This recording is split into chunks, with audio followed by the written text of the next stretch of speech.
কিবারি আহাদুহুমা আও কিলাহিমা সুম্মা লাম ইয়াদখুলিল জান্নাহ রাওয়াহুল মুসলিম। আওয়াজ করে বলেন সুবহানাল্লাহ।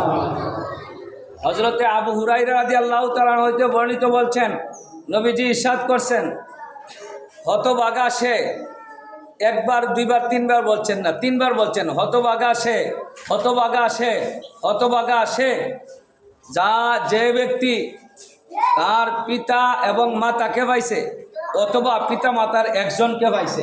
সুবহানাল্লাহ বলি না? হতভাগা হয়েছে কি? তিনবার কথাটা বলছেন, হতভাগা সে, হতভাগা সে, হতভাগা সে, যে ব্যক্তি তার পিতা এবং মাতাকে পাইছে বৃদ্ধ অবস্থায় অথবা পিতা মাতার একজনকে বৃদ্ধ অবস্থায় পাইছে, পাওয়ার পরে সে কি করতে পারে নাই? জান্নাত লাভ করতে পারে নাই। পিতা মাতা পাওয়ার পরেও সে জান্নাত পায় নাই, সে হতভাগা। সে কি? কয়বার বলছেন নবীজি? তাহলে সৌভাগ্যবান যে ব্যক্তি পিতা মাতা ভাইয়া পিতা মাতার খেদমতের মাধ্যমে, সৎ আচরণের মাধ্যমে, পিতা মাতার আনুগত্যতার মাধ্যমে জান্নাত লাভ করছে। আওয়াজ করে বলেন। আর দুর্ভাগা ওই ব্যক্তি, দুর্ভাগা ওই ব্যক্তি, হতভাগা ওই ব্যক্তি যে পিতা মাতা ভাইল কিন্তু জান্নাত লাভ করতে পারবে না। আল্লাহ যেন আমাদেরকে আমাদের সাধ্য অনুযায়ী আমাদের পিতা মাতার সাথে ভালো আচরণ করার, আনুগত্য করার, তাদের খেদমত করার, তাদের খেদমতের মাধ্যমে জান্নাত লাভ করার তৌফিক দান করে। সকলে বলে আমিন। আন আবি সাঈদ খুদরি রাদিয়াল্লাহু ক্বালা বাইনা নাহনু ইনদা রাসূলিল্লাহ সাল্লাল্লাহু আলাইহি ওয়াসাল্লাম ইজা রাজুলুন মিন বানি সালমাতা ফাকালা ইয়া রাসূলুল্লাহ হাল বাকিয়া মিন বিররিন আবাওয়াইয়া শাইউন আবারুহুমা বিহি বাদা মাউতিহিমা ক্বালা নাম আসসালাতু আলাইহিমা ওয়াল ইস্তিগফারু লাহুমা ওয়াল ইনবাযু আহদিহিমা মিন বাদিহিমা ওয়াসিলাতুর রহমে আল্লাতি লা তুসালু ইল্লা বিহিমা ওয়া ইকরামু সাদিকিহিমা রাওয়াহু আবু দাউদ।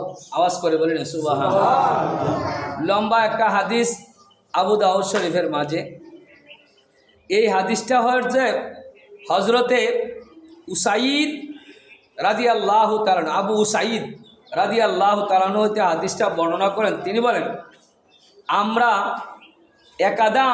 রাসূল পাক সাল্লাল্লাহু আলাইহি ওয়াসাল্লামের কাছে ক্বালা বাইনা নাহনু ইনদা রাসূলিল্লাহ সাল্লাল্লাহু আলাইহি ওয়াসাল্লাম, আমরা রাসূল পাক সাল্লাল্লাহু আলাইহি ওয়াসাল্লামের নিকটে ছিলাম, কাছে ছিলাম। ইজ জাআহু, এই সময়, রাজুলুম বিন বানি সালমাতা, এই সময় বনু সালমার এক ব্যক্তি, বনু সালমার গোত্রের এক ব্যক্তি এসে রাসূল পাক সাল্লাল্লাহু আলাইহি ওয়াসাল্লামকে বলল, ইয়া রাসূলুল্লাহ হাল বাকিয়া মিন বিররিন আবাওয়াইয়া শাইউন, যে আমার পিতামাতার ইন্তেকালের পরে তাদের খেদমত করার আর কিছু বাকি আছে কিনা। মনে করেন আমার পিতা এবং মাতা ইন্তেকাল করে লাইছে, তাহলে এখন আর আমরা ওই পিতামাতার, আমার এই পিতামাতার খেদমতের আর বাকি আছে কিনা। আবার রুহুমা বিহি বাদা মাউতিহিমা, তারা ইন্তেকাল করে লাইছে, তাহলে বাকি আর আছে কিনা। বল নাম, রাসূল পাক সাল্লাল্লাহু আলাইহি ওয়াসাল্লাম বললেন, হ্যাঁ খেদমতের বাকি আছে। আওয়াজ করে বলি না সুবহানাল্লাহ। কি বলছেন? খেদমতের